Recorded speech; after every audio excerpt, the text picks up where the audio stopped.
All right, guys, welcome to another episode of Xposure Runs the Podcast. I'm your host, Mustafa.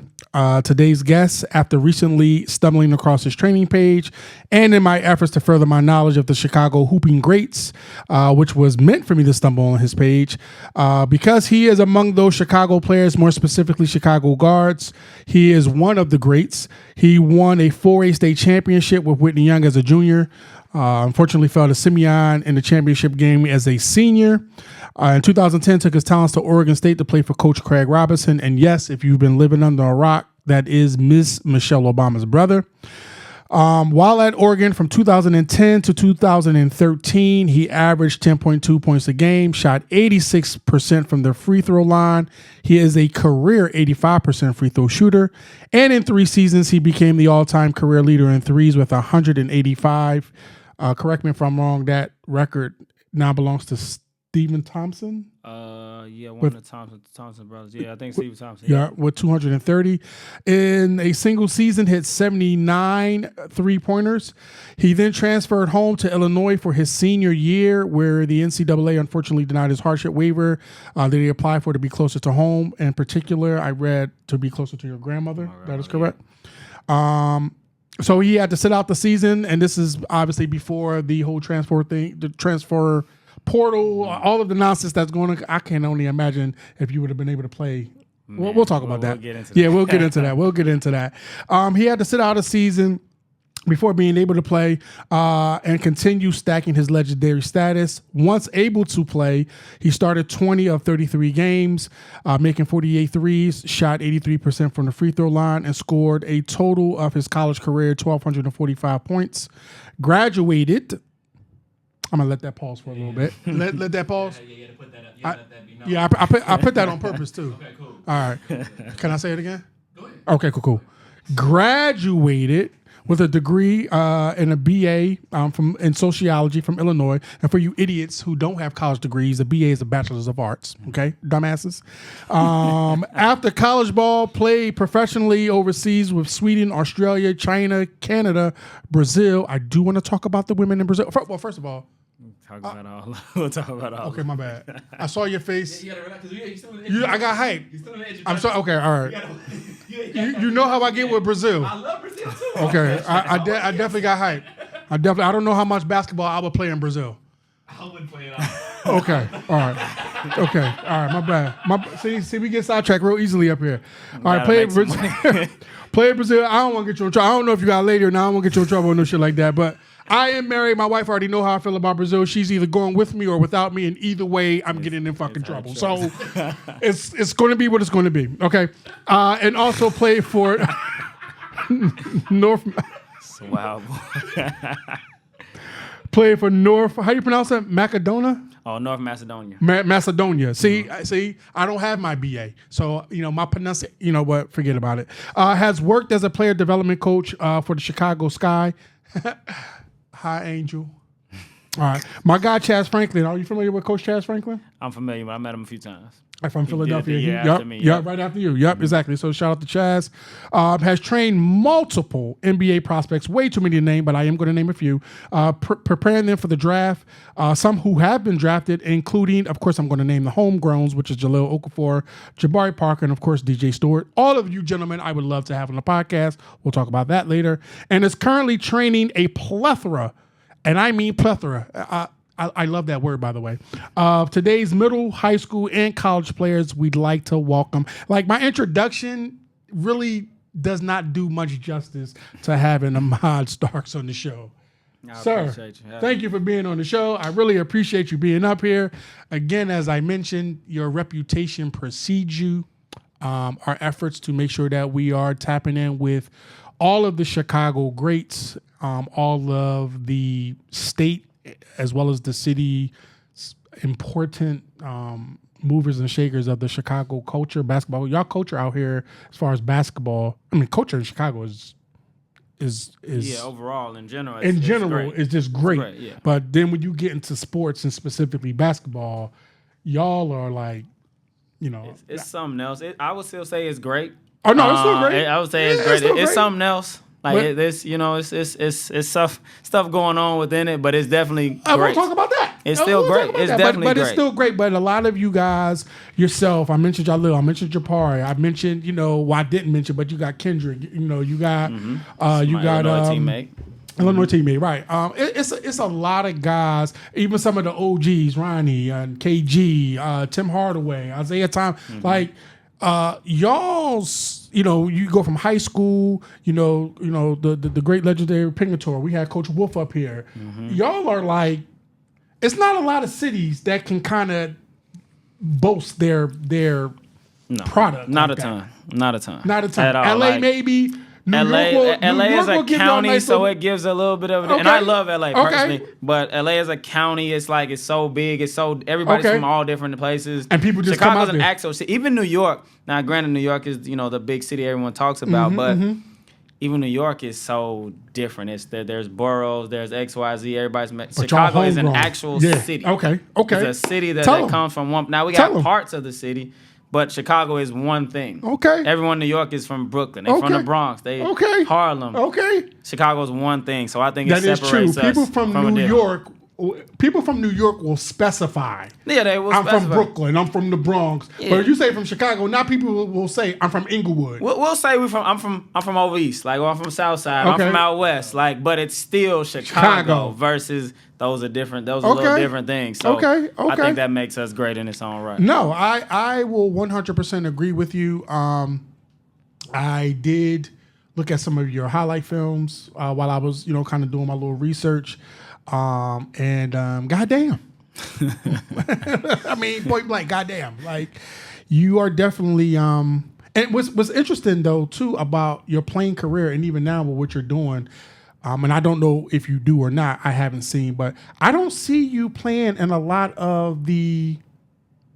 I'm so tempted to do the quote the unquote, quotes, but I don't see you. I don't see you playing in a lot of pro-ams. I haven't done it in a while. I haven't really played a lot since I retired. Okay. From the game professionally, I needed a break. We'll get into that later deeper, but I needed a break from it. But I'm also just so busy. So like the training has taken up a lot of my time. Like we just posted a video maybe a few hours ago of me playing ones against some of my high school and college kids. So like. I'm in the gym all day, so I can do that sometimes, but that's even rare because they want to test me every day. Every day. But it's rare. Like, this is the first time I played yesterday and probably in months. So I don't know, my body's tired. Okay. To be honest, a lot of miles on my body. Fair enough. Yeah. Fair enough. And that passport got a lot of stamps on it. It does. It definitely does. And probably the main reason is that, and that's fun. It was a lot of fun doing that. The main reason is probably that I take this game so seriously. And I don't want to step on the floor. Like, I'm playing in a charity game on Sunday. Okay. But I'll take the game so seriously. If I'm going to play in a pro-am with, like, actual hoopers, I want real reps up. I want my game to be where it should be. I'm not out there just to play. Like, I want to go kill. Let me ask you this, because I'm kind of hearing this, and I'm going to read between the lines kind of a fella. Are you not saying, but I'm asking, if you're going to play in a pro-am, I'm going to assume that you're... Don't stop laughing. Let me ask the question. You've been around me too long to be proactively preempting my questions. I know what you're going to say, my boy. Go ahead. Are you only interested in playing with actual pros? And I'm not talking about the Al Bundy type niggas. The niggas that had 25 points in one game in high school. I for the most part, yeah, I'm only interested in that. Okay. But even if it's not that, but just high level basketball players. Okay. It doesn't have to be necessarily pros, but people understand the game. Like, so that is a thing for me. But yeah, mostly pros. So not these motherfuckers that be wearing jeans and not at all. No. Okay, cool. I don't even know who you talking about. Or nobody in particular. Not in particular. I just mean like I'm just saying, yeah. I haven't seen that, but like nobody, not jeans on the basketball court. No, none of that. Yeah, that's nasty work. That's nasty work. Okay, first question. Sum up your high school career and then sum up your college career in one word. Something like separately, or just put in one thing together. Give you two words, like a word for each. A word for each. I love when I ask these questions because I don't always think about if they're going to this or that, or I just be like, So one of each. One word for your high school career, one word for your college career. Because I assume that it'll be two different words. Yeah, definitely. Okay. My high school career, pretty much phenomenal. And I mean that from on and off the court. Okay. I loved my experience at Whitney Young. My clients and everybody know I probably talk about it too much, how much I enjoyed it. But yeah, I would say phenomenal. College, I would just say an experience. Okay. An experience. Okay. When you first went out to Oregon State and played for Coach Robinson, what was that experience like? What was Coach Robinson like? And how similar and how different was he from Coach Slaughter? So I had known, I probably known them both around the same time, to be honest. Like, because he's from Chicago. From Chicago. From maybe a mile away from where I grew up. Okay. Like, I didn't know that till later, but I ended up playing soccer with his son and playing against him in basketball, same private school league. So known them forever for a while. So that obviously led to the recruiting later in life. But different style. Good, really good guy. Totally different styles. A little more laid back, but obviously every coach has their things they're seeing from their team where they're gonna be ticked off. But a little more. Slaughter's fiery. Especially a little bit way different than how people see him now. He's a little older. He's been through the trials. He's at legendary status himself now, which is crazy to even think about. Like from when we started, we weren't very good at the beginning of my high school career. Okay. My group transformed Whitney Young to what it is today. Okay. 10 years before I got there, 8 years before I got there, Quentin Richardson and all of them, they were a national powerhouse, but it dropped off. Got you. It dropped off. So we were able to, revamp Restore that. Exactly. Okay. So, but now he's a little more chill, but Shoutout was fire. He was a big jokester, super jokes. He still is like one of the funniest people I've ever met. I will co-sign that. Him and Rob Smith are like children. Oh, man. No, and I Rob's say funny. that respectfully. Rob is funny. I don't know if he got nothing on tie. Like, and I haven't been around Rob as much, obviously, but Slaughter hilarious. It's some stuff I can't even say on here that would be said in practice and even to this day. To this day, like no filter. We had him and Rob on the show together when they were promoting the classic. That makes sense. And this was our first time. This was Rob's second time on the show. This was Coach. Yeah, they like brothers. Like yeah. Which if you did not know them. Or you're not from here. The optics they are ops. It's the ops. It's the rivals. The rivals. But when they were like two not even long lost, like two best friends, and I was literally interviewing two of the greatest coaches in Chicago history. But it was like interviewing two children. It was hilarious. No, hilarious. The inside jokes that they have. Coach Slaughter's laugh. His quick sarcasm. He's so the quickest with that. Yes, so funny. Man. Yeah. He's so funny. Man. He's so funny. But back to so the difference. Yeah, I would just say Slaughter, the energetic, on your ass constantly. Coach Rob wasn't really like that. Okay. He's a little more chill, but he'll be at his tidbits out there when he needed to be. So it was a little two different demeanors. Did Coach Robinson rely heavily on his staff to kind of get things going in practices and games? I know I've noticed or I've seen and I've heard that college coaches, even the fiery ones, when you think about some of the fiery coaches, Illinois current coach is a fiery guy. Kyle got a reputation for being a fiery guy. I've heard and seen that a lot of times that in practices, they aren't like that. They're more kind of let their soldiers kind of. They kind of. Was Coach Rob like that? A little bit. Okay. But in college, yeah, staff dictates a lot. Like those assistant coaches do a ton. Okay. But I feel like Coach Rob was pretty hands-on outside of pre-practice workouts and scouting. That's usually all the assistants. Everywhere I've been, I've seen that. But outside of that, Coach Rob was dictating a lot of it. Okay. What was your favorite subject at Whitney Young, and what was your favorite subject at Oregon State and Illinois, and why? Favorite subject at Whitney Young was probably Probably Spanish. Oh. It was probably Spanish or I think what was the class? African American history. I took African American literature and I think African American history. I think African American history was a favorite. So those between those two. And what about when you was in college? What was your favorite classes? You know. A few business classes I took before. So I was supposed to major in business. Okay. And kind of got sidetracked to Oregon State because, well, not sidetracked. It was going to be a while to finish that major because I couldn't take certain classes the way our travel schedule was. Gotcha. With business classes, they were like, you can't miss more than 3 classes. You have to be present for these. Like, you can't do them online or whatever. So it was. This was in the clearly. pack. Yeah, in the pack, once you get into conference play, every other week you're on the road. Right. Let's say we play the LA schools at home one weekend. The next weekend you're going to the Washington schools, Washington State. Right. So you could be gone from Tuesday to Sunday pretty much. So you're gonna miss 3 classes in a 10-week semester. And the school was okay with. So I would imagine that it's a little bit different now because there's a nice 10 to 12 year gap there where you would think that the school would have it set up where y'all can have classes online because of the travel. And I'm sure I already know the rumors of like sometimes professors don't give a damn about certain sports. professors. It's just certain classes, I don't know if it was a class rule, a professor rule necessarily, but so I'm sure certain people make way for people who want to do those things. Like I'm sure, like it wasn't impossible. It just would have taken me a little longer at that point. And that's what made you switch your that's what made me switch up your major. Mm-hmm.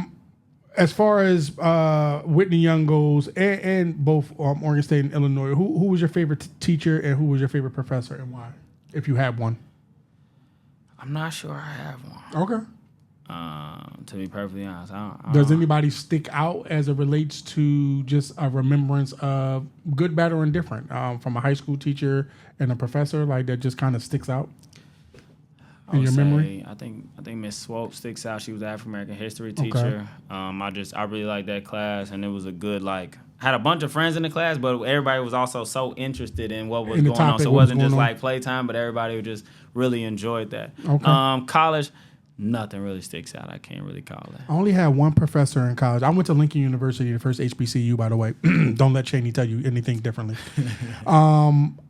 In college, I had one professor. I had some good professors, but the one that really stuck out to me was his name was Dr. Ford, and he was just a really good professor. So like when I think about college, he is included in my memory as it relates to my college experience, from the parties to the girls to the classes to my entire college experience. Whenever I think about it, Dr. Ford is like a part of my regurgitation of my memory. Did you have a favorite non-teacher, like a staff member at school? Somebody, and most of the kids always say the coach, like Coach Lauder, But I mean, if it's him, cool. But if not, did you have one? Yeah, it wasn't. I would say. Favorite non-teacher, yeah, it wasn't Slaughter. Okay. But none against him. I would say it ended up being Mr. Harris, he was assistant principal, but now he is the principal of Whitney Young. Oh wow. Okay. And I just remember him, like he was always real cool with students, and he ended up just guiding me and helping me through a few things. So like that stick out from my high school experience. Okay. So like that was helpful. Okay. What's your favorite meal? Type of food? What do you like to eat? Favorite type of food is soul food. Okay. Can you cook? I cannot cook. Okay. But my favorite, let alone like food dish in general, not even dish, but just side, I guess, is sweet potatoes. Like that's like my favorite food. Really? Everybody says that's weird. That is my favorite thing to eat. Like bar none. I got some at home. I can't wait to get back to it. Like that I'm not gonna lie. Okay, I won't call it weird. I won't be disrespectful to your food favoritism. But I've never heard somebody say sweet potatoes is my favorite. I've never heard that. Yeah. Especially if it's not a holiday coming up. Yeah. Like just smack dead in the middle of July, and you say, "Hey, what's your favorite food?" You're like, "Sweet potatoes." It's like, it's a hit. The second would probably be like turkey lasagna. Okay. Well, I don't eat beef or pork, so it'll be, you know what I mean? So that'll be, Now, your sweet potatoes, you put like sugar on, butter? Whatever makes them. It's probably brown sugar in there. Sugar, like, right. I can't even tell you how to make it. To be honest. But you just love them. I just love Okay, fair enough. Fair enough. What's your favorite pregame meal? And did that change from college to high school? It definitely changed. Okay. High school, I was probably eating Subway for games. I remember during the state tournament my senior year, I actually watched the game the other day. I had a game winning shot to go to the state championship my senior year downstate, and on TV they're like, they're talking about my state playoff run, because it was like I did have a crazy, really good run to get downstate, and they were like, he eats a turkey sausage before every game and listens to Drake. I mean, sorry, not a turkey sausage, a turkey sandwich from Subway before every game, and listen to Drake. So like that was my pregame. That was your pregame. Yeah, it was definitely a turkey sandwich. And what about college? College. So we had meals prepared for us. So it's probably like the whatever pasta they were giving us with a chicken breast. Okay. And so they had some other stuff, but that was probably my go-to. Okay. And probably a little throw a chocolate chip cookie on there or something like that. Of course. Yeah. Can't go wrong with a chocolate chip cookie. Can't go wrong. Can't go wrong with that. What's your favorite meal of the day? Breakfast, lunch, or dinner? Breakfast. What's an ideal breakfast for mine? Ideal breakfast, waffles and sausages. Since day one, that's what I was having at the house. Eggo or homemade? Eggo, waffles, sausages, but you put the sausages in the waffle, fold it up like a sandwich with the syrup. Man, okay, big time. Okay, like if I could do that forever, it's not healthy at all. Can't have that every day, especially not now. Shouldn't have had it as a kid, but it was a hit. It was a hit, man. Okay, all right, cool. Off the court, when you're winding down, trying to chill, what is your favorite thing to do? When you're not training, you go home, you got your sweet potatoes, you chilling. What's your favorite thing to do? Nothing. So it's rare that I'm doing nothing off my feet, but I would say just doing absolutely nothing, watching Power or something like that. Okay. Or doing nothing, just hanging out with some of my closest friends. Okay. I'm going to make the assumption that you don't have children.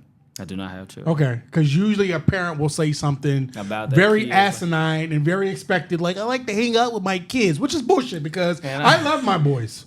I do. I've had plenty of episodes. Matter of fact, the end of this episode, I'll shout them out. But it's not always my favorite thing to do. Like, I like to just be completely isolated from everyone. I don't like usually talking to people, which is ironic.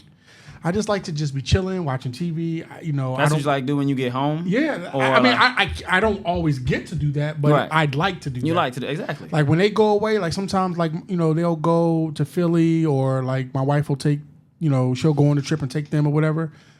Bro, it is phenomenal when the house is, I'm telling you, it is. I can't imagine. Oh, it's so phenomenal. So so when I'm listening to you talk about the favorite things you didn't include your children, I'm like, okay, he must not have kids. So context clues, my brother. No matter what team y'all played on, whether they came to Whitney Young or you went to the school that they were at, what player would you have wanted to play with in high school, if any?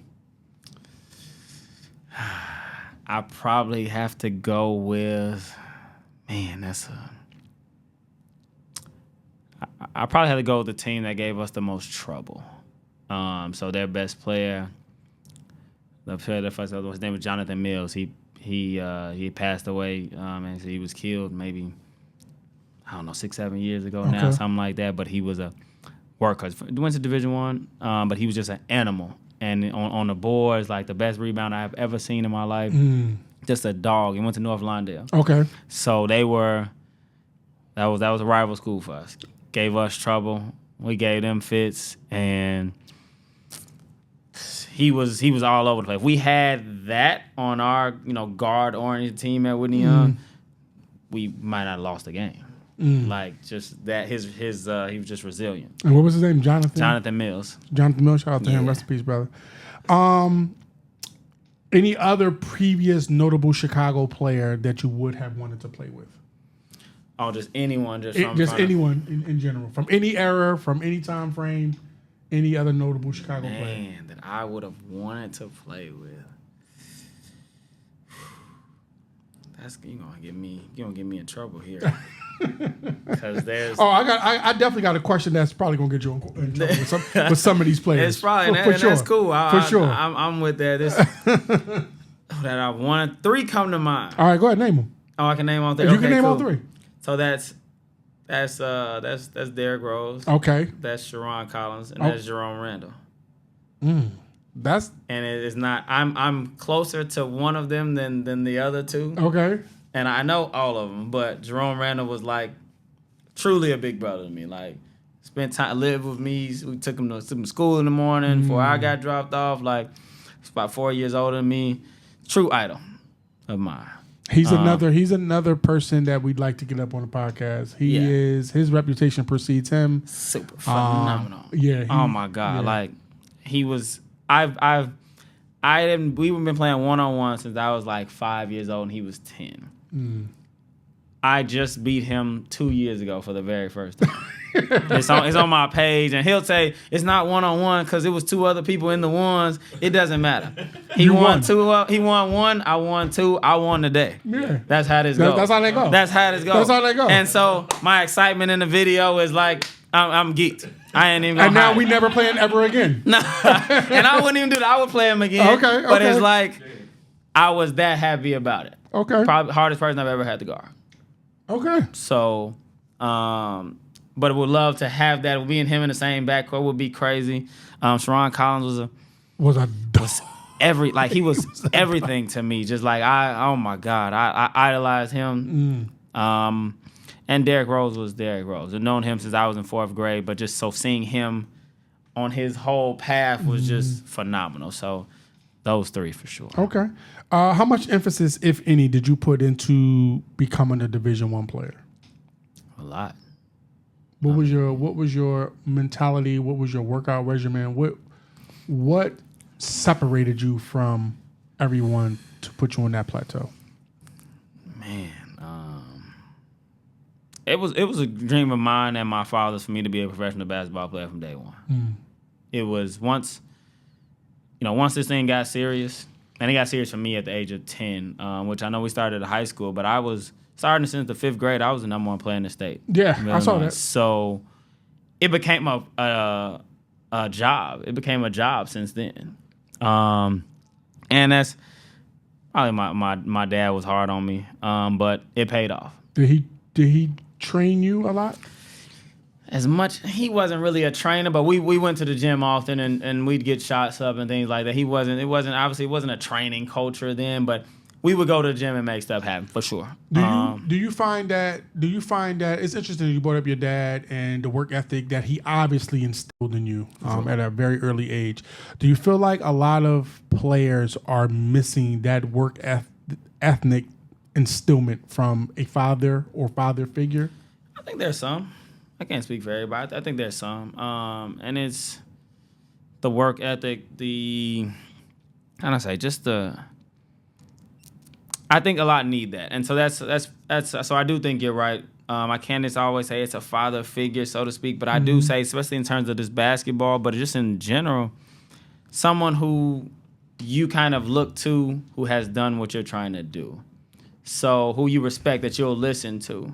Okay. So the thing about why I know that my business has been successful, but I've also more so than just business, where I just reaching different kids and being able to mentor is because I've done what they're trying to do. Okay. And I can still do what they're trying to do to this point. So it's gonna be different probably 20 years from now, maybe even 10 when I can't move the same.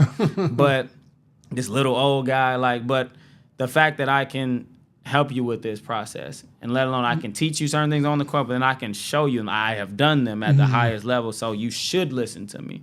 And I'm a good person. So I think more kids need that. And then coming from, obviously, a male, someone that looks like them, right, that is very important. One of my questions I was going to get to, I guess I'll ask it in a different way, but I'll probably ask it again. I want to get back to the college questions you said about Go ahead. my emphasis. Oh, okay. How much emphasis I put in. Summertimes, as a young kid, I was doing 3-a-days. My dad was gonna have me in the gym. We also had a court in my backyard, so there was no excuse for me to not get stuff done. Get shots up. He was gonna make sure that I got, or whether, like I said, Jerome Randall, hey, a bunch of these kids that are playing for my dad are over the house, none of y'all can come outside until Lamar and Jerome play one-on-one first. Like, this is what's going down. Then once they done, everybody can come play. So he was going to make sure I got my work in, whether we were fortunate enough to have that in my backyard, but it didn't matter. we was gonna go to Hales Franciscan or wherever to go get this work in. So, but he pushed me is what I want to say. But it worked because I wanted it just as bad. It was frustrating. We would have had a terrible relationship if I didn't want it as bad as he did. Interesting. But because I did, it made it a little easier. It worked. Okay. Frustrating, of course, at times. You know, we bump heads, but it worked. So there, I wanted to put the work in time and time again. I wanted to be good, high school, college, all the way through. Would you say that the relationship between you and your dad was similar and mirror what everyone always gets to see when they talk about the success of Jalen and the relationship he had with his dad, Jalen Brunson? Because they always show videos of how hard Rick was on. He pushed him. And I think, as somebody who's from Philly, and obviously he went to Temple, dad went to Temple, and of course, we know him there. And his professional career, I want to be respectful. It didn't become what now Jalen's is. Yeah.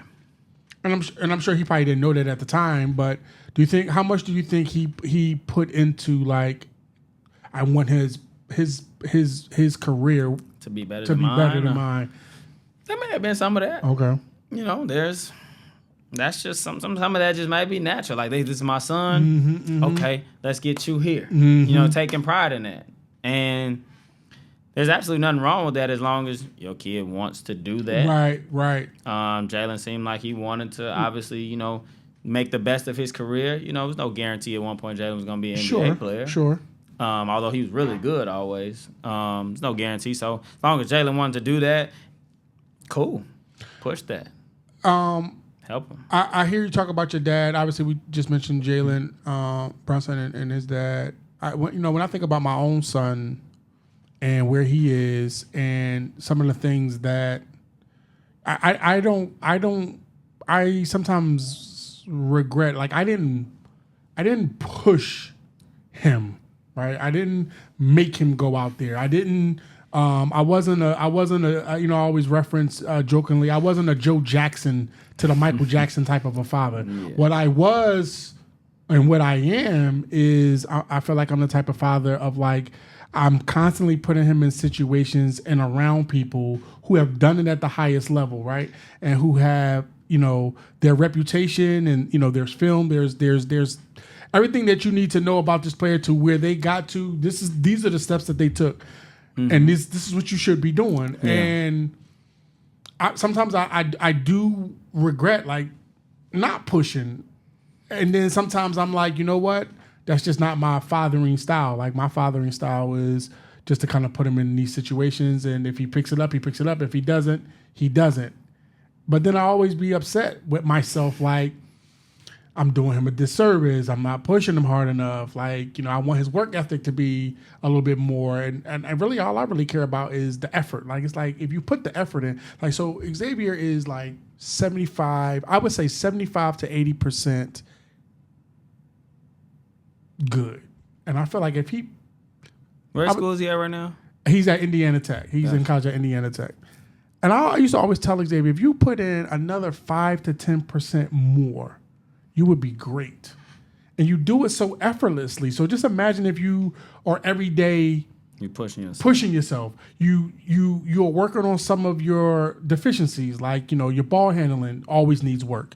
Your conditioning. You can never be a complete person in conditioning. You know what I'm saying? So I don't know. I just felt like, damn, like, am I not doing enough? Have I not done enough? I don't know. I feel like, like, it's just your parenting style. There's nothing wrong with a little push, just because you his father.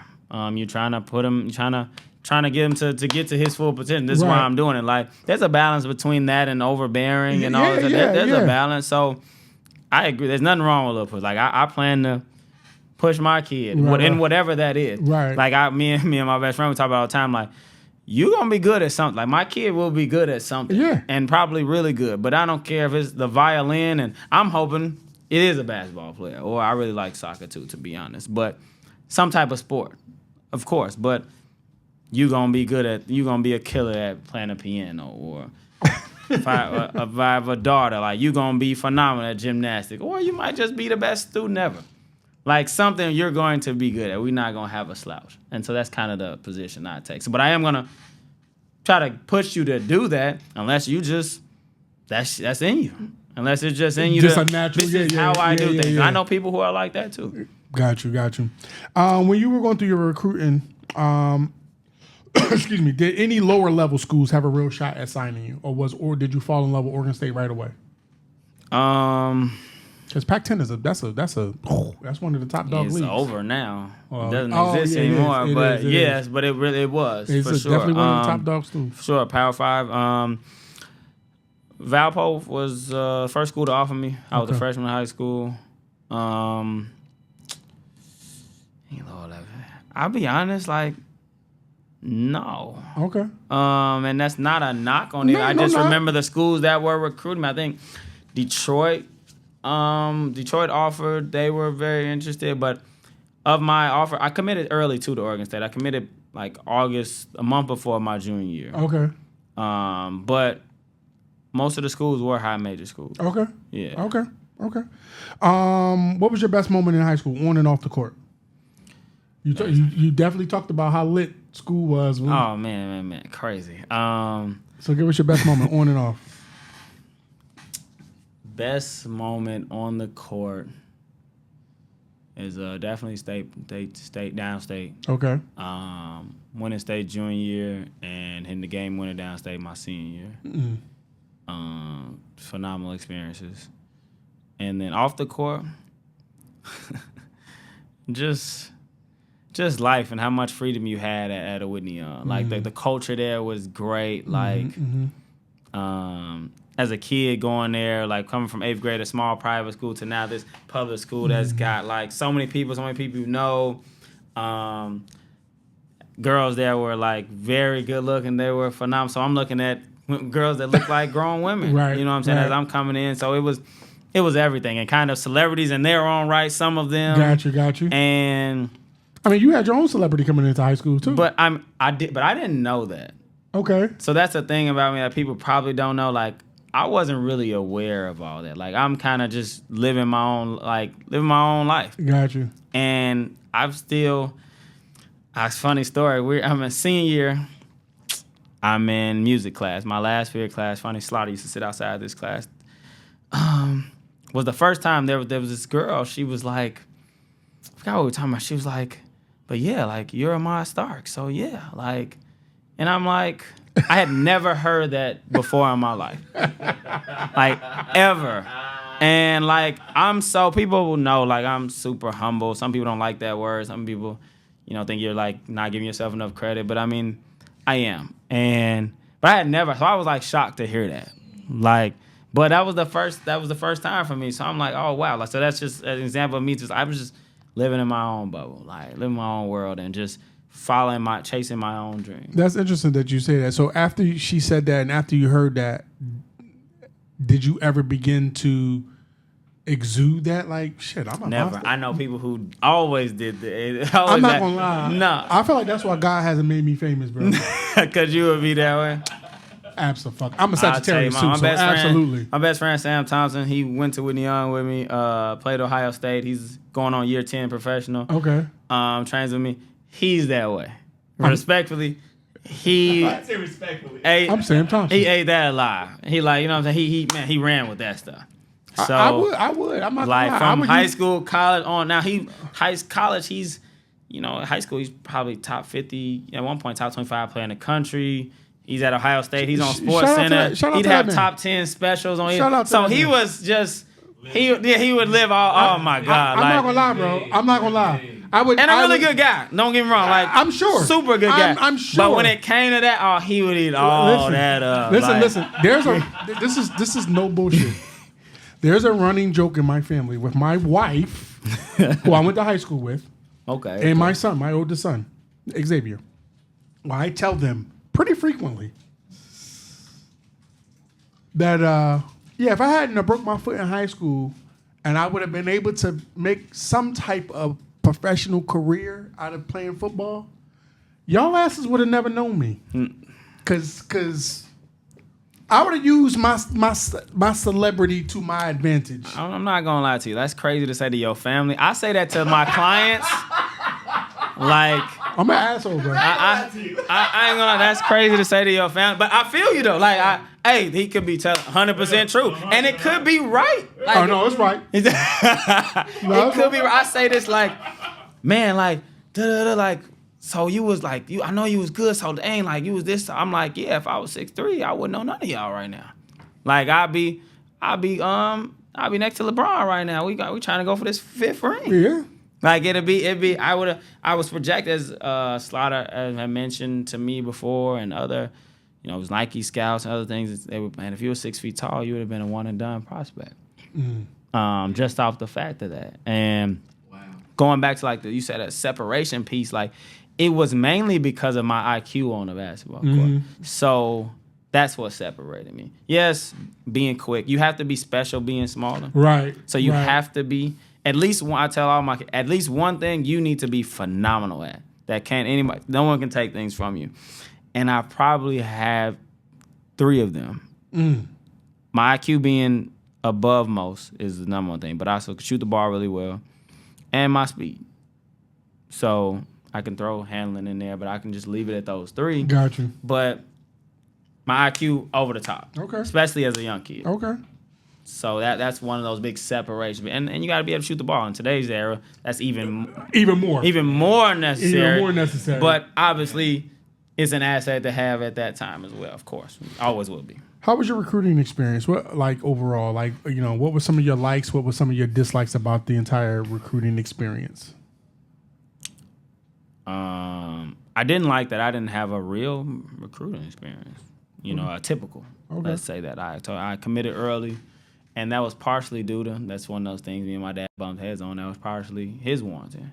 Okay. Like he felt comfortable with Coach Rob. He felt comfortable with the Oregon State idea. Like it's a go. Like we bumped heads. He said some things at the time I don't like that he said, but it's not to say I shouldn't have gone or none of that. I wanted to go about the process. The whole process. I wanted to go through. Because you still may have selected them. I still may have. Right, it still may have been the best fit, but I wanted to at least make a sound decision based on my options. Then later, Cal comes on board. Well, I'm verbally committed, but my junior year of high school obviously was good, and then my junior AAU season, that last 17 under year, phenomenal. I finished one website. I'm 28th in the country. So I'm killing. We're number 2 in the country most of the year. Like I'm destroying. The schools were still offering.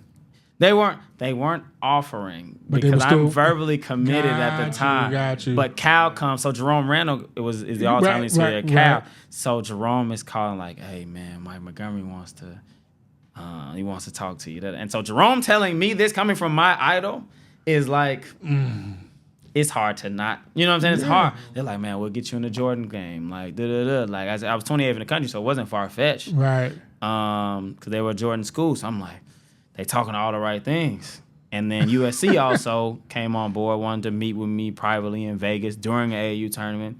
My parents were trying to go about things the right way and didn't want to do it.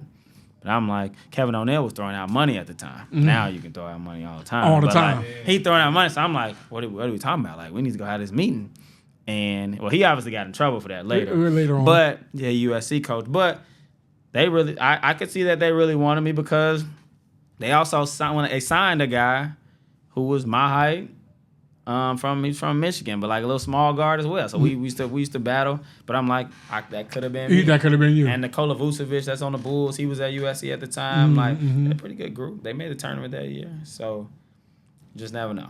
Okay. But I just wish I would have went through the process. The entire what process. I'm saying. Yeah. That makes sense.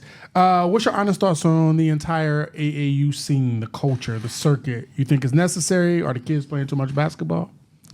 I think it's necessary. Okay. I think it's too much basketball at the same time. I do think both things can be true. Okay. Like I like how, like, let's say Nike does it. Well, now everyone does. They're all circuits on all these leagues now. But you probably shouldn't be playing more than maybe one extra tournament than your circuit. And I think that'll be enough basketball. instead of practice and I want them to training. get rid of these. Like I just don't think games. I think it's too much in general. People, I've seen some of my kids' schedules. It's every weekend. Every weekend. You know what I mean? So it's 8 a.m. games. Yeah, but now they pack them all up. Sometimes I can't lie. Like you used to play, like you make a championship at our tournaments. You played 7 games that weekend, 8 games, but. Which is wild. This is it's just too much. You might have 4 games guaranteed for sure every weekend. It's a lot. That's a lot. It's a lot. The travel, it's everything. A lot of this stuff is money grabs outside of, obviously those circuit things. And then to get into these tournaments, it's $40, $50, $100. Yeah, and they doing it big now because, like you said, it's $50. You have to buy the weekend pass. Yeah. Don't want to get in. So it's a lot of money grabs. And a lot of stuff is not. I can't really say because it's not really AAU. Like to be technical, it's all like travel ball. Travel ball. AAU is its own thing in itself, which was honestly a very good thing when it was like in its prime. The contemporary, and you've traveled overseas. So while you're playing professionally and you're traveling overseas, I'm sure you're also seeing some of the development of the overseas players. For sure. And they're not playing travel ball or AAU ball. They're training. Different. They have they're developing. They are developing, or the good players. They are playing for their teams and stuff like that. But that's pretty much it. It's not a bunch of they're learning the game, and they different styles, of course, and doesn't make it right or wrong. I mean, honestly, like I said, you see a lot of the more UMPA players coming over here. That more and more. It's been happening. It's not like but like you just constantly see it. Like and it's been more and more. This draft had a lot of people, a lot of European players, a lot of people. You know what I mean? So a lot. It's basketball players everywhere. It doesn't have to be this, but a lot of stuff is become a money grab. You did talk about your junior year 17U AAU, and you said it. You kind of killed. So you do feel that AAU helped your recruiting, even though you did commit early to. It helped everything from my college recruitment to my national stock. All of that type of stuff. Because I'll say yes, recruiting. But also, just playing against best competition possible. I think that's always a given. Speaking of that last year, I played for a team called Illinois Warriors, which is who Jason Kent coached me for. Okay. My 16s on the year, but the head of that program was Larry Butler. So I played for him my 17s year. We were number 2 in the country. I don't think we only lost leading up until I left the team was once or twice. All Ohio Red was the number 1 team in the country. So doing really well, obviously. And I only switched over to Mac Urban Fire for this last July period. Now we're in July, so this is this final period of AAU. Right. I only did that because I got a call from Mike Urban saying we want Ahmad to come play with us at Peach Jam. And everybody knows that's the best tournament ever. Right. By far, best tournament ever. I'm talking about. They give you sweet potatoes. They give you soul food at the end of the game. I'm trying to say. So, but we had been with the Illinois Warriors the year before. But I don't know how that exactly went down, but LB and the Illinois Warriors, we were no longer Nike. So we didn't get we couldn't go back. So at this time, you didn't have to have a certain number of wins. It wasn't EYBL at the time. It was just all the Nike teams go at that point. So Fire, man, we won't. They just switched over to Nike. This is the first year. Man, we want them out to come to Peach Jam. I was gone. And I'm already committed. So it wasn't a school thing. I wasn't chasing offers. And that's why some of my guys couldn't understand. It was like, you already committed. Like, you good. I wanted to go play against the best Cabo Pine. I wanted to be in the best tournament playing against the best player. We played, who was all that, man? Will Barton, Josh Selby. I'm playing against the players I need to be playing against. Right. And end up having a really good Peach Jam. And 27 on Bradley Beal and them, who are the St. Louis Eagles now. Now they Brad Beal Elite, but 27 on them. Will Barton, who I think he just retired maybe, but he was with Denver for a while and some other teams, Orlando.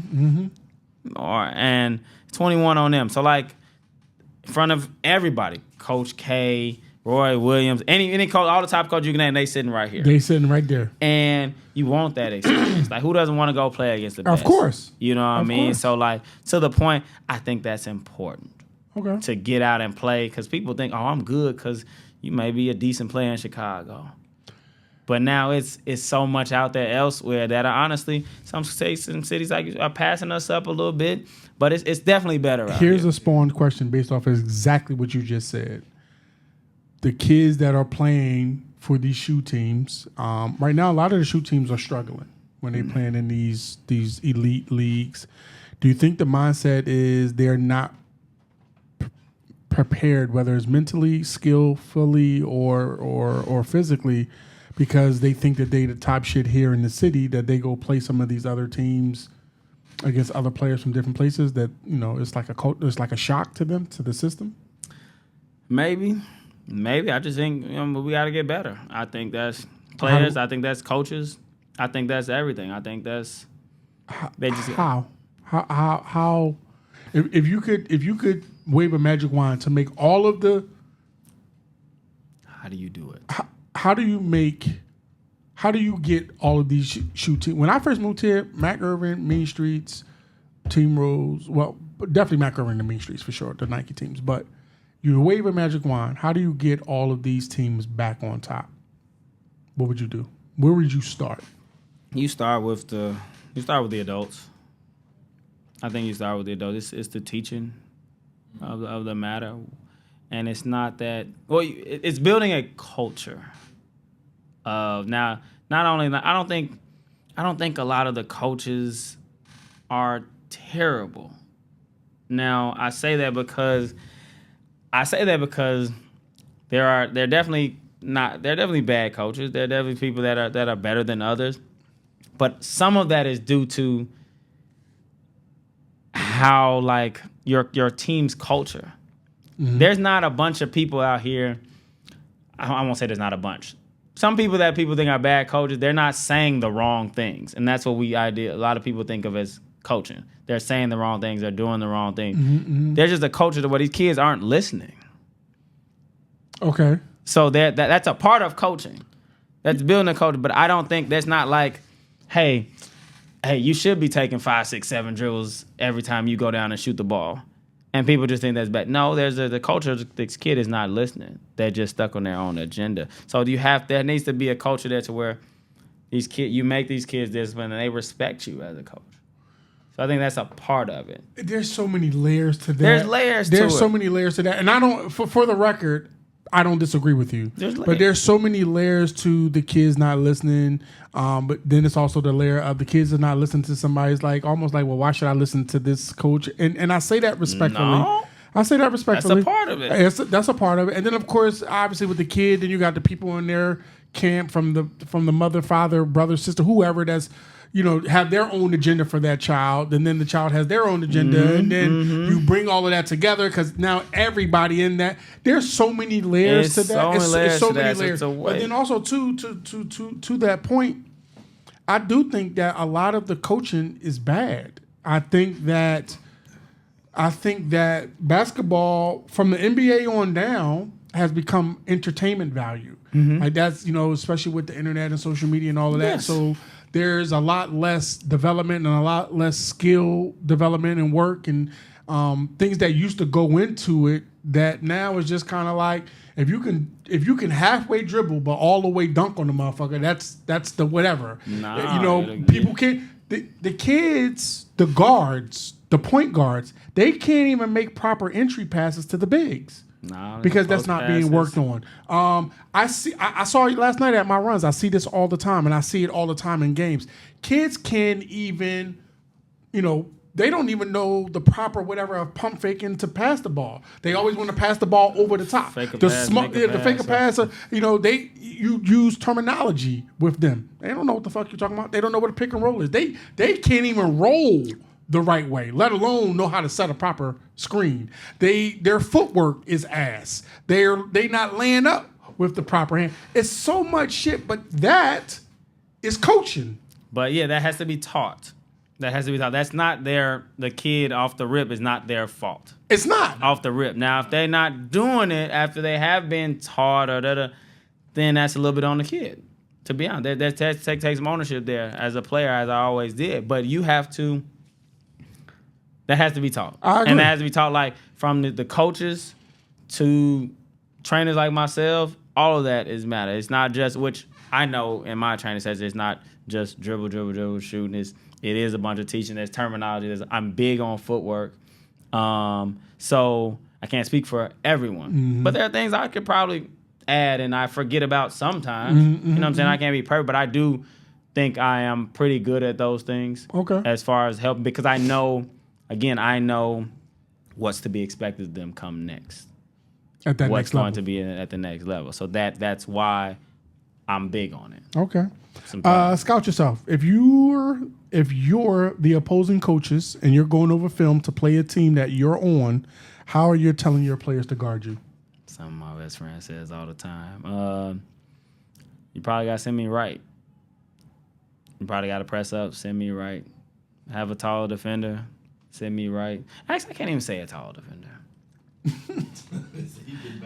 Yeah, I am going to get by. But it's still to your probably, because maybe a smaller guy still could raise up and shoot. So I guess that's somewhat an advantage. That's just how you think of it. But maybe a little tall defender, and you got to send me right. Okay. And you probably want to press up and still send me right to where I have to drive. Gotcha. Okay. So that's probably my thought. Because if I'm going, if I got the ball in my left hand, it's cash. It's evident in my last video I just posted. From high school to Oregon State and from Oregon State to Illinois, what was your biggest adjustments from one school to the next school to the next school? What was your biggest adjustment? From high school to college, it's just the pace of the game. Okay. The speed, the strength, the athleticism, the height of guys, just so that closeout is that much. Like, you got to get your shot off that much quicker. And something I talk about a lot to my kids, like, that's going to be an adjustment. You're going to think you open, and then you're not going to be no more. So my feet's got to be – I got to get my feet set very fast. And so I was pretty good at it, but I had to still adjust. Like, so that was probably the biggest thing from high school to college. Being stronger. And then Oregon State to Illinois, how hard you had to play. Coach Gross was on us about, like, how playing hard every possession, especially defensively. And had to make those adjustments. When I got there, just nonstop. Like, it was no time off. Practice, we had water break was Oregon State, there's nothing wrong with this. People have different philosophies. So water break, you might get a minute or two and get your water. We might have a few jokes. 2-3 minutes, you back on. Illinois, shot clock was 35 seconds at the time still. So you got 35 seconds on the clock for water break. 35 seconds, you need to be back on the baseline to start the next whatever. Damn. So it was just picking up on different things like that. And he was like, Gross's energy was just phenomenal. And so he's like a robot as far as his constant energy. And that's how he expected you to play. Almost like, so that's probably the big adjustment there. Okay. And the Big Ten was a stronger physical league. More so the pack was a little bit more up and down. Got you. So yeah. Okay. When you went from Whitney Young to Oregon State, how did you adjust to being back on the bottom of the totem pole per se? Whew. Man, that was frustrating. Was it? That's frustrating. How did the teammates treat you? I was treated well. Okay. I was treated well. I got a lot of jokes because just being from Chicago, Coach Rod from Chicago, oh man, got you. Barack is your cousin, and all of that stuff. But those were just the jokes. But other than that, I was treated well. Okay. My team expected me to come in and contribute. And why was it tough for you? You said it was a little tough adjusting, being back to the bottom of the totem pole. Why? Because I wasn't really allowed to do what I wanted to do.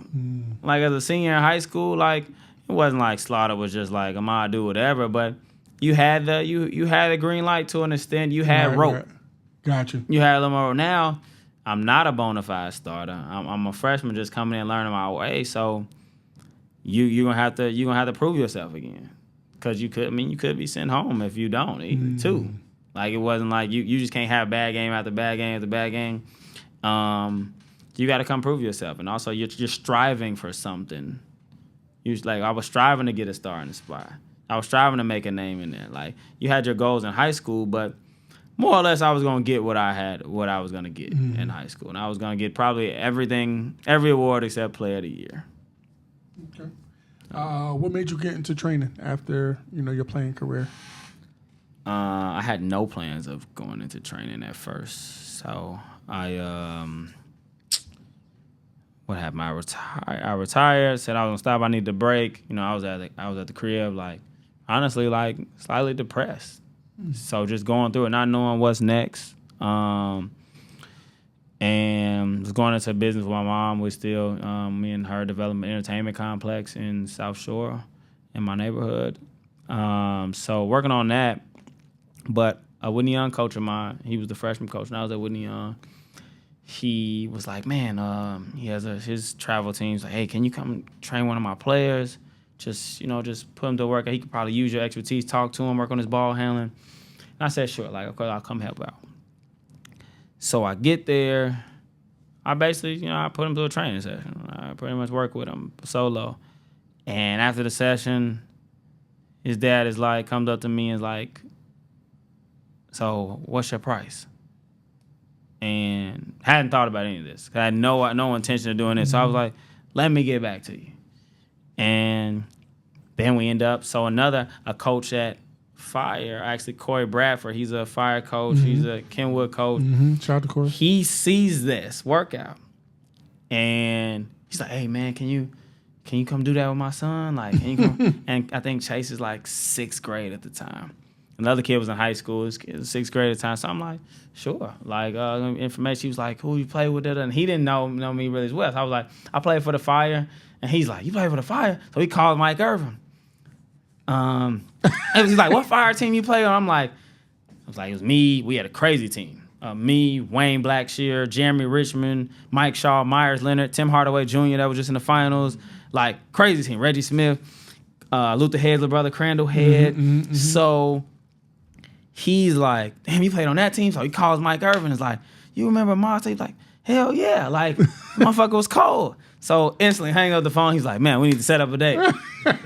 And that all happens on day one pretty much. And so then it just spread like wildfire. Bit by bit. Like, there's one person, I've never probably even said this person in public, but there's one person that I have actively went after to like train.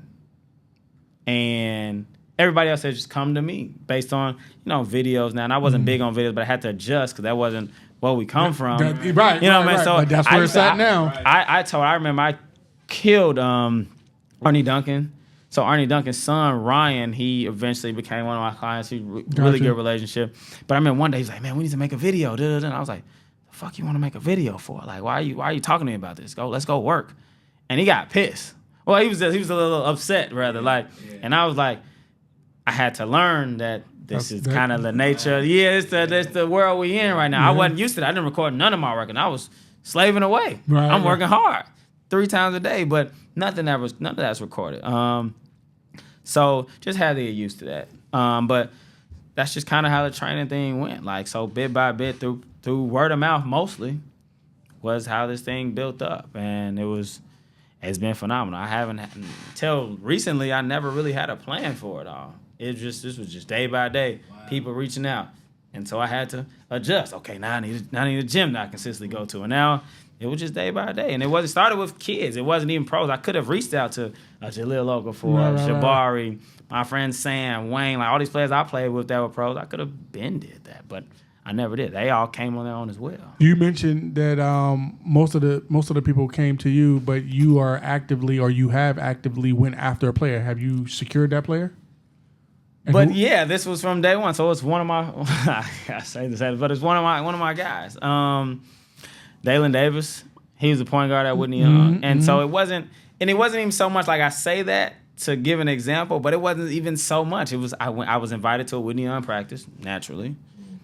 I'm like, man, okay, he can play. Like, kind of reminds me of myself. Like, his demeanor. He came to our showcase. Dalen he's really good. Yeah, I was there. He made left hand 3. I was there at that. Yeah, he was left really hand 3. Good, man. Yeah, and then he had a game winner. Like, I was there. So I've had Dalen since this is the end of his freshman year. Got you. And I'm like, oh, he can good because I had heard about him. Coach had told me something like he can play. Woo. And he was like, man, you should probably cuff him. Like, you should probably. Like, his dad is over there. You should go talk to him. And so when I say I actually talked to him, I went to go talk to his father about it. I didn't, seek him out I would just, but it's a little different because that's my alma mater. Like I'm gonna naturally, they're gonna be like, hey man, you should. So once I started having Dalen in, more Whitney Young kids, though the rest of the Whitney Young kids were coming, and so it was just a natural thing for real. So that is the first one I like went up to and just introduced myself, blah blah blah, and his dad Sam was willing to do it, and that relationship has transpired into him going into Princeton, which I did have a big part in. Shout out to Dalen. Great kid. That's probably one of my biggest accomplishments to date, to be honest, is that he's a great kid. Not Dalen the kid, because he's a great kid. His dad the family did a great job with him. But me having the part in sending, quite frankly, a black kid to Princeton. For sure. That's huge. A kid from a Chicago That's kid huge. to Princeton. And I'm hoping he sticks it out, has his degree there. Because that's a big thing. And we don't see that often. We don't.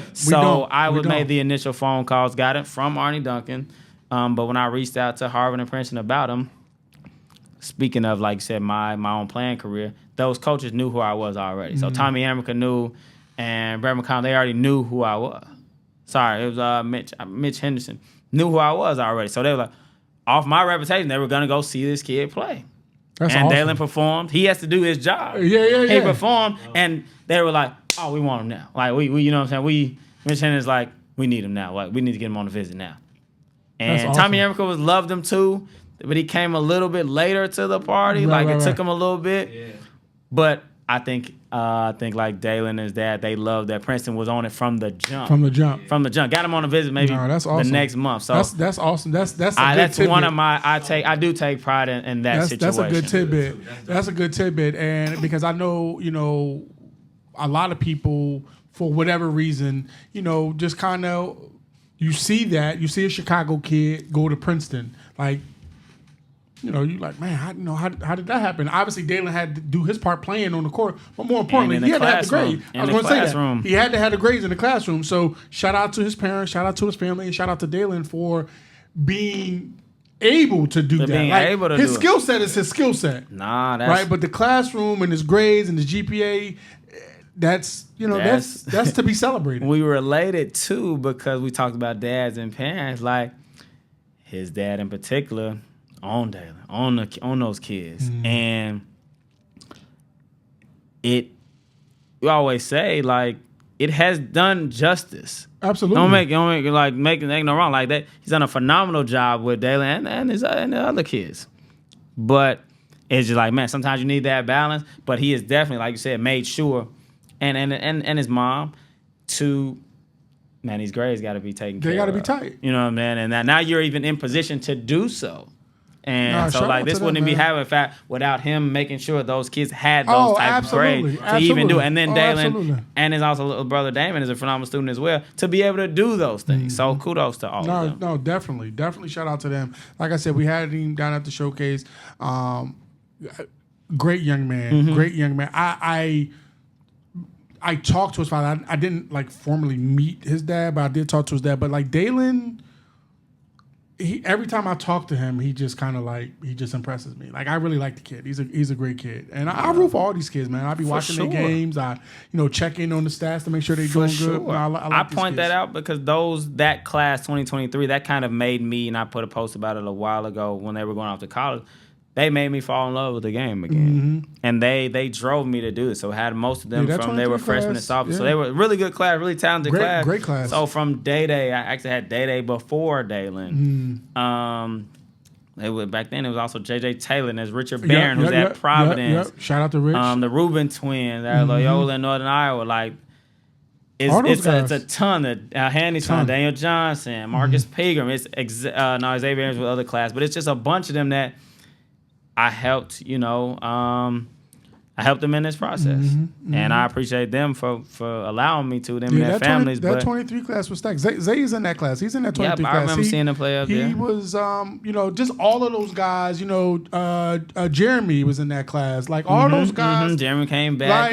What's going to be interesting is in a few years, those guys are going to get it to sit around and watch the elders kind of talk about now to be able to compare that 23 class to some of these other legendary classes from this city. That's going to be fun to see. That'll be fun to see. I want to see how they transpire. Yeah. I always said when I saw those guys, that class, I was like, man, this could be all-time great class. Like, it's going to be up there. And I want to see, how it transpires. It's going to be up there. You know, we just had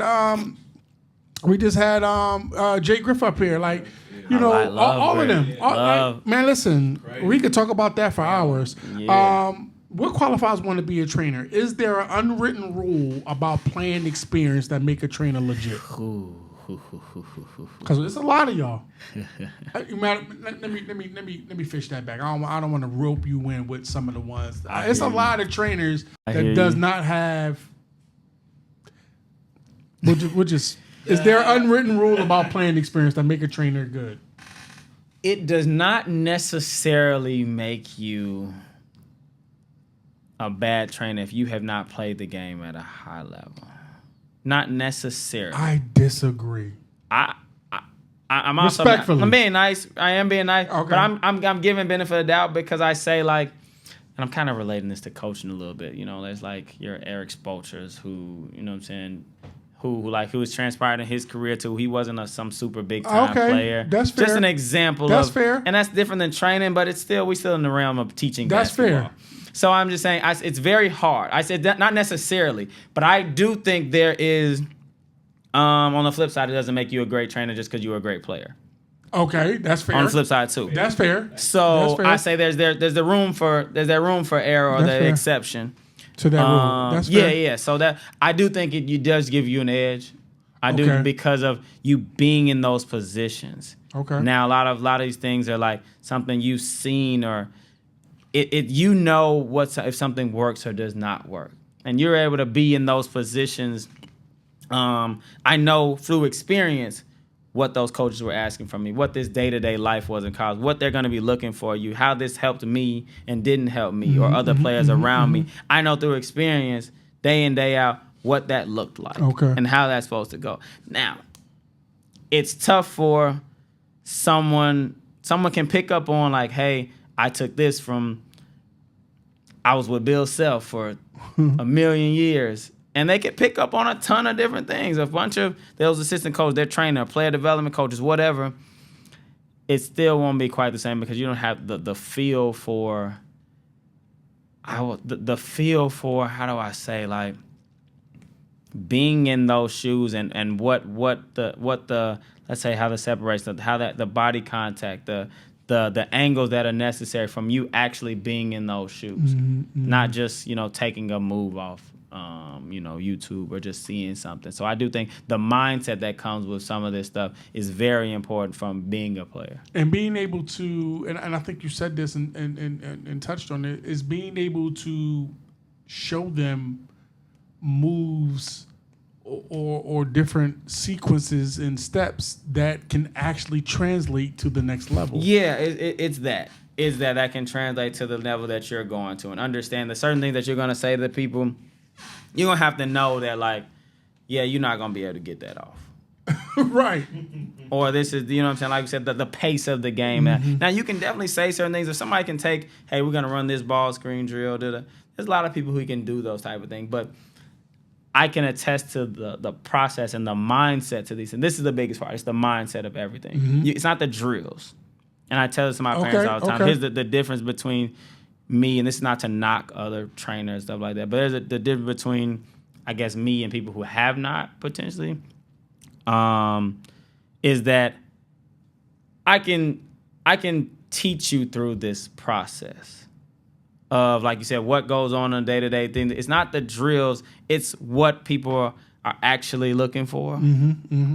And versus not just putting you through drills. So it's the conversation to have your mind able to process what's going to happen, defensive schemes, how people are going to play you. I can predict that ahead of time. Whereas that's the IQ. That's the IQ part of it. So me, I'm fortunate enough to being a good player, but also have a good IQ as well. So I'm able to teach it. Not everyone can do that, but it's just the mindset that goes along with. Or how do you get out of this funk? I had a kid. It's stuff like that. It's not just drills and it's how do you get out of this funk? How do you deal with this coach? If you ain't played in them situations and you don't know the emotion that involved with that, because you can say, oh, man, you just got to listen to him, just do what coach says, or no, you got to block that out. It ain't that simple. It ain't that black and white. Yeah. Because you got your personal goals. You got, like, your parents' goals. You got what your coach is telling you this, but you got college coaches watching you this. It's a bunch of stuff that's going on in that. I can relate to all of those emotions, and I've excelled through it. Okay. I've dealt with the bad thing. I've had my good and bad experience. This ain't no perfect ride. Right. Just because I played professionally. Right. I had my ups and downs at Illinois. That was my worst career year ever going back to Illinois and play as player production. So you're going to have your ups and downs. Yeah. But it's dealing with those emotions and the mindset that certain people cannot relate to. Personally, they haven't been in those shoes, and that's not a knock on certain people trying to help kids or whoever. Okay. But it's like if I'm going to separate you. Yes, and if I'm going to be a lawyer, I'm going to talk to a lawyer. If I'm going to be a doctor, I'm going to talk to a doctor. I'm going to I'm dealing with these professors. And then I'm going to this school and da. That's just what you do in life. Okay. And it's not a knock on people who may give you advice on who may know questions on the bar.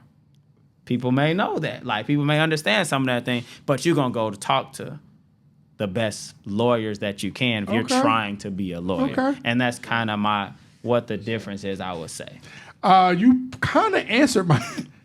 I kind of went on about that because that's a topic. No, it not only was a key, and it is a topic. That's a topic. You kind of answered my question literally without even knowing. My next question was, what should parents and players be looking for in a trainer? And you literally just answered that. And that's what they should be looking for. Like you said, as best as possible, someone who's done what you're trying to do for them. And that's not to say like...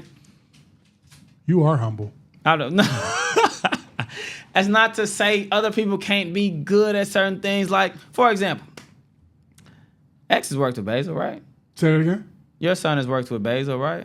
Yes. I think I've seen that before. Yes. That's not to say Basil can't help you. Because Basil's basketball playing resume is not like mine. Okay. That is not to say that. Now, I think it's different as far as, like I said, the emotion and the ups and downs of what that can actually entail and how I can help you with certain things. It's just different. Basil's been in the game a long time, got a ton of connections. He's been around. He has his own style of training. I'm sure he's picked up on different things at a high level. Worked with a lot of NBA guys. I'm sure that is valuable as well. Now, I know some of that is valuable as well, especially connection-based things and things like that. I know some of that. And doing what certain NBA players do, what they like to do, and learning those things, I think that's valuable as well. As far as just teaching and all of this stuff, I think what I bring to the table is very valuable. And I'm a expand on that a little bit. So there's a well-known trainer from Philadelphia, and this is not no knock under any circumstances. I don't know him personally, but he's very well known. You may know him, Chuck Ellis. I've heard that name. Very well known. Works out a lot of NBA guys. If I'm not mistaken, his whatever came from the Morris twins and then kind of expanded out, or it could have been expanded out in the Morris twins came over. But he's a well-known trainer in Philadelphia, right? And I don't know him at all. I know people that know him, but I don't know him at all. When I see Chuck Ellis workouts, the first thing that I see, or first of all, the first thing that I know is I know that he, just using you as an example, he doesn't have your playing career background. I know that, right? But I also look at Chuck Ellis, and he's a big guy. And so in my mind, when I first started seeing videos of his workouts of just him, I'm watching this and I'm like, this is a pretty big guy. What on earth can he be teaching an NBA guy? I think it's a fair question. Without knocking him, without knocking his skill, his connections, who he's trained, his resume speaks for itself. His clientele speaks for itself. It's a guy like that in Miami. I forget his name and it's too, like, but it's how is I see Chuck Ellis. If I was a blind man and someone explained to me what he looked like and he's a trainer, I would think that he would be training football players. Offensive linemen, to be more specific. I get your point. You know what I'm saying? So, like, I see stuff like that. Even some of the trainers here, who their playing resumes, again, aren't like yours or may not even have playing resumes past high school. Mm-hmm. Some not even, they didn't even play past 10th grade. Yeah. So it's just a weird thing. It is. It's a weird thing. It is. I will say that. It's a weird thing. And just hopefully like everyone's teaching people have different philosophies and things they look at, but hopefully it's, teaching kids the right thing. I hope so too, and I think, and everyone can debate on where the basics should start, but I think that should be the start. And really, there really should be no argument on where the basics should start, but people will find debate in everything, so cool, I'll give you that. But if your training regimen or your training initiation with a player starts out at 55 dribbles and shooting a 3, that's not good training to me. It's definitely not. I get mad at my kids when they come in, when we, whatever warm up we do, and then we start shooting, they just run to the 3-point line. Some of them can't even make a fucking layup. I get pissed, and we don't ever do that. Listen, so let me start with my there was no playing career for me. I didn't play high school. I mean, I played high school basketball, but football was my sport. Gotcha. I definitely don't have the playing career that you have. I don't even have the high school playing career, let alone the middle school playing career, and probably the elementary school playing career that you had. I am currently running a camp at my wife's school. I have a young lady. She is in charge of the camp. Her name is Cameron Jones. The kids that go to my wife's school, they basketball-wise, just like, y'all asses will never play nothing basketball-wise, but I'm here to kind of teach you. And so they come to the gym in jeans and Timbs. I've asked them, like, if y'all coming to this camp, come ready to play basketball, not ready to go out on 79th and shoot a motherfucker. Like, be ready to play. But then the other thing is they come into the gym and they instantly want to start shooting threes. Or they instantly want to, when we going to get the plan? Yeah, I had to, second day of the camp, I had to check one of the shorties who kind of turns out, I'm telling my wife the story, and she goes, "Oh, he's giving you issues? He's one of our best kids." I'm like, that's weird because he was in the gym acting like he's a fucking thug. But it's like, you can't even dribble, cuz. You can't even make a proper layup off the proper footing. When we're going through them drills, it was like calculus to you. Oh, you got to go. The shit it drives me nuts. It drives me fucking nuts, man. So, kudos to you, teaching these kids the right way. Have you ever denied working out a player, and if so, why? Have I ever denied, like someone inquired and I said no? That, or they've come to the gym and they were just fucking around and you're like, you know what? Not today, shorty. Honestly, I should do it more sometimes, but I have had issues when one of the kid I had from a long time too. I had to tell them that, like, no, he can't come back till he fixes his attitude. I've definitely had to do that because if you're going, if I got people in there trying to really work and get better, and you're a distraction. If you goofing around or you just going through the motions, and it kills the whole vibe. And I don't like that. This is also, my business. And you having a good relationship with me, it becomes disrespectful, especially after conversation about it. Without you even knowing. Who was your toughest player you had to guard in high school? Who gave you buckets? Give them their flowers. Man, that's always a toughest player I had to guard in high school. Mike McCall stands out. He always stands out in my Foreman days. And I'm strictly trying to go off Chicago, right? Okay. So, who am I missing? Kevin Dillard was a hard bargain. Kevin Dillard is the assistant coach over at HF, right? HF, no. Yeah, Killer. that's Killer. Oh yeah. Well, I know that now. We was getting to know him throughout the. Issues. You having issues? Not seriously. Not seriously. Joking with him. Throughout the when they were going to extend runs, they always had different shoes on. Then all of the coaches. So I didn't know who that. I didn't make that connection. Yeah. No, and but so we was killing him on as we were doing our little playoff playoff shows. But he's and his dad is one of the top refs out here too. Dad, long time ref. I used to play with Kevin Smallfry way back, but he phenomenal. I heard he was. His name is on the wall at HF. Like he's played at Mr. Basketball in 08. Yeah. So HF was, I won't say a rival, but we always matched up against HF in high school, and I was a little younger, but still being out there with him when he was out, it was tough. Okay. He was tough. Who was barbecue chicken? Who did you give buckets to? I need one player name and or team. Ooh. One player name or a team. Oh, they're going to hate me for this. But I'm going to say Foreman. Foreman High School for sure. My career high on varsity was 29. State playoffs, section finals. Mike McCall, the guy, his name was on that team. But I hit a half-court shot to go into the fourth quarter. It's like the state playoff run before we lose in the championship my senior year, but hell of a run. They had us down 17 points in the third quarter, and we come back and win. And I had 29, but it was just like bringing my team back, almost by myself. Of course, had help, but I did a ton to bring us back in that game. And so I'll just say Foreman as a team. Oh, damn, who did I just give buckets? Tommy Woolridge probably got the most of that. He probably got the most. And that was a good player. Tommy ended up going to Eastern Illinois. Foreman started 5 Division I guys just like us. They had a good team, but Tommy he wanted the matchup. Okay. And that's what it was. It's probably a lot of people I can go down the list of, but if I could just remember game by game, but yeah, it was definitely people got a fair share. Okay. Name your all-time NBA team. 5 starters, 1 6-man. Oh, my all-time NBA team.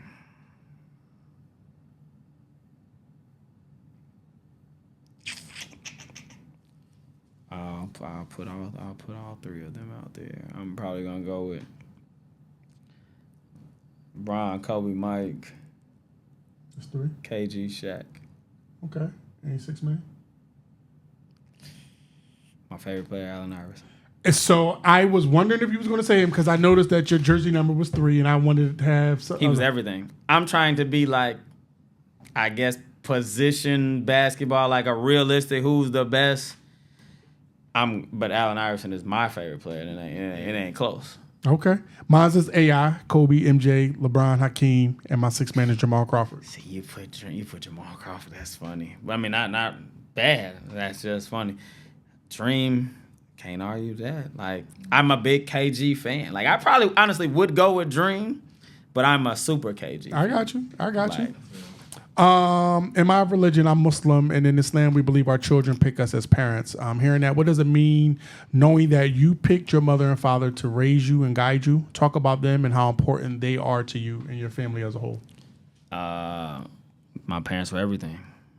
They taught me, just from watching, but also teaching from communication. How to be an entrepreneur. They were entrepreneurs growing up. They owned movie theaters when I was my childhood. Wow. My mom, brains of the operation, and also big on the education factor. I didn't personally care about school, growing up as most kids in the basketball world. If we're being honest here, but to the kids, like as I stress and as I'm saying now, when you watch this, you got to do what you got to do. You have business to take care of. This is a part of your business. You cannot be the player you want to be or do whatever you want to do in life without taking care of this aspect first. You can't just fail and BS this stuff.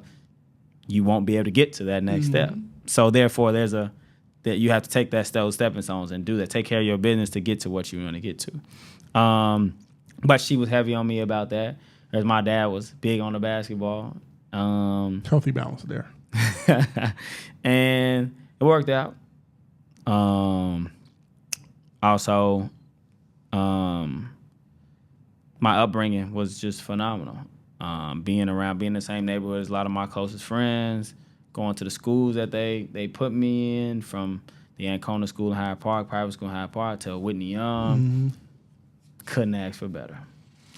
So all that put together, and just learning how to be a man. Like, I wish my father's passed away now, but I wish he was still around to help me through this course of becoming and being a man. I'm in that phase too. My father passed away too. So condolences to you. Nah, so same to I you. know exactly what you're going through, and it's interesting that you say that because Bo still has the pleasure of having his dad, and that's a lot of times after we do shows here, particularly on weekends, his dad is usually in the office. I think he said, yeah. And just talking to is first of all, he's the funniest man, one of the funniest men I ever met, right? But he's so real, and that's what I love about the elderly. They just talk so free. It's like I don't give a fuck.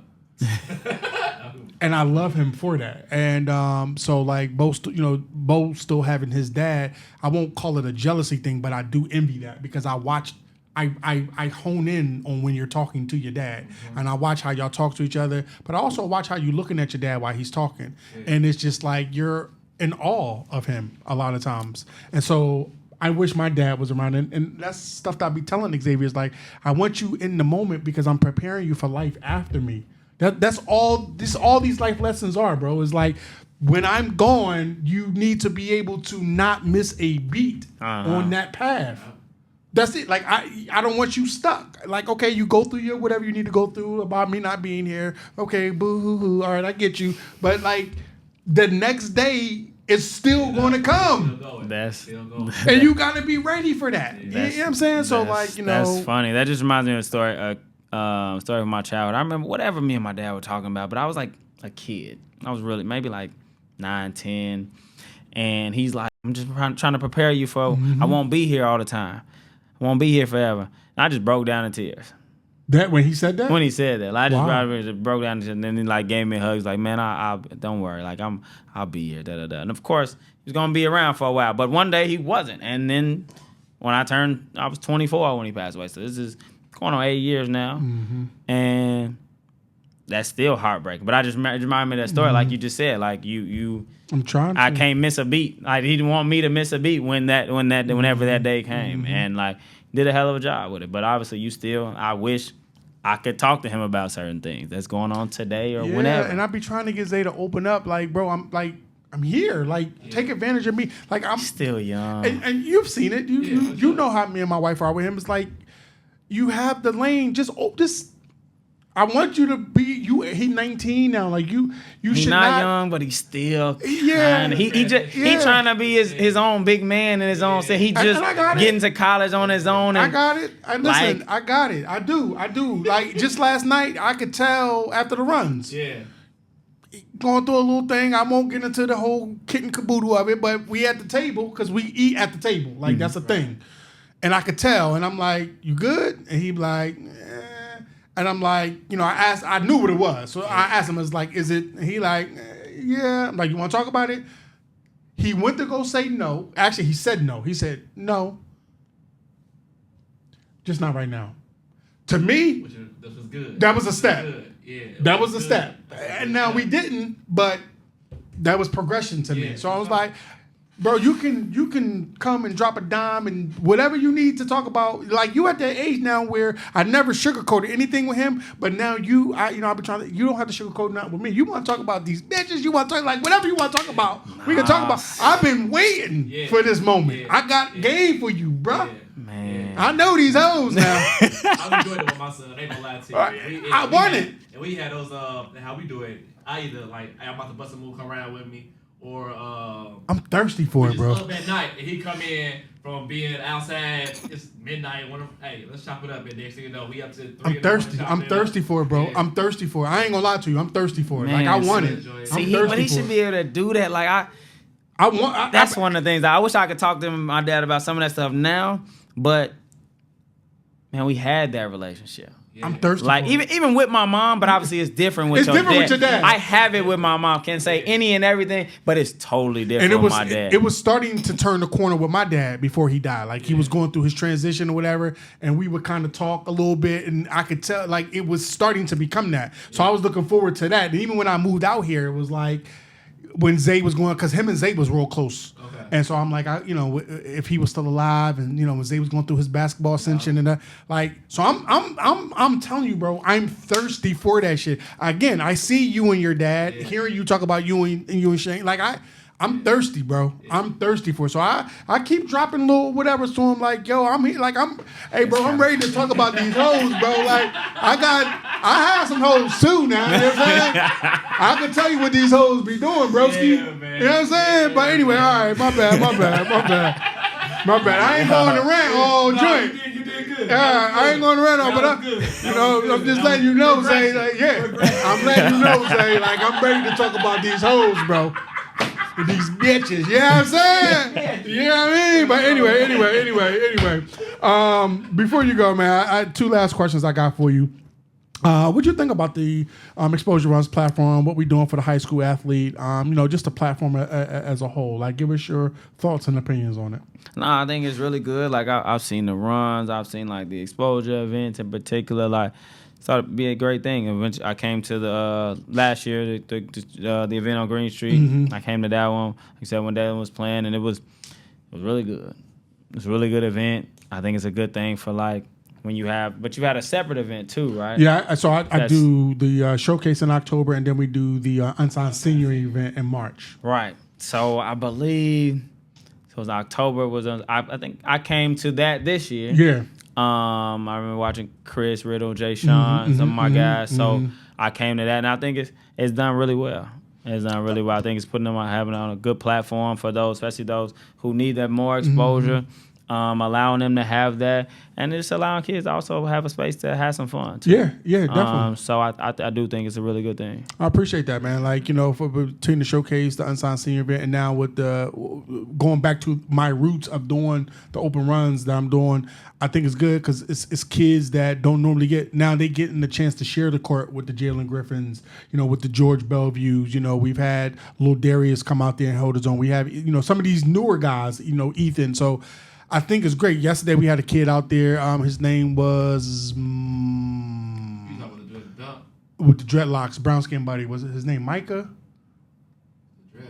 Brown skin buddy and a white beater. With the white beater, black shorts. Yeah. His name is escaping me right now, but first time seeing him, he was decent. It's a kid he said he goes to HF. His name Aiden. We've been Aiden, I just had him in the gym today too. Bro, listen. That's wild. You want to know what's crazy? We've been to a plethora of HF games last year. Never seen him. He didn't play a lot last year. And he got busy last night.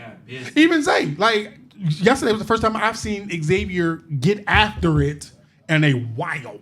And so I was happy to see that. But no, it's been good, man. But before you go, I'd like you to look into the camera, give yourself a future message, third person, just Ahmad, and give yourself a future message. Man, I don't think I ever did this before. It's a hell of a time right now. But in the future, I'm hoping I want to look back and look at this message and see that how I've mentored and helped so many other youth just through their own process, whether that be basketball or just life experiences. So I'm looking forward to progression on that, and also just seeing where this thing takes me. This round basketball is taking me a lot of places, and it's doing a lot of things now. I want to see what else has in store for myself. I really appreciate you taking the time out to come up to the show. I appreciate all we've had a few conversations, in our DMs. You've always been very supportive of what we're doing, and I'm looking forward to working with you to some capacity. As a matter of fact, I'm just going to go ahead and extend the invite now to you of not only coming to the showcase in October, but the way that we're doing. We're switching up the platform, not so much the platform, but just the way we're doing things, and we're going to do a tournament style. So I'd like you to be one of the coaches. At the exposure thing. Yeah, at the exposure. At the exposure. So we're going to have. I think we're going to do 8 teams of 6. I think I said. Yeah. And so I'd like you to be one of those coaches for one of those 8 teams. I will definitely do it. Cool. I will definitely do it. There we go. We got our first coach. That's it. Cool. All right, I'm going to end the show making sure that we give our shouts out. First, I want to start with my sons, Xavier and Zayden, Zay and Ziggy. Of course, to my guy, Bo Harris, AGM Plus, my partner, my producer. To Tyree Booker of Numerex, Derek Ellison, National Director of Scouting Consulting for Brad Bill Elite, Shy Prep and Example Academy. To our sponsor, SVI Sportswear, Anthony and Grant Leach. And last but certainly not least, to my partner with the Chi-Town Showcase and Unsigned Senior Showcase, Ryan Ferran. Definitely appreciate you coming on the show, and we'll see you guys on the next episode.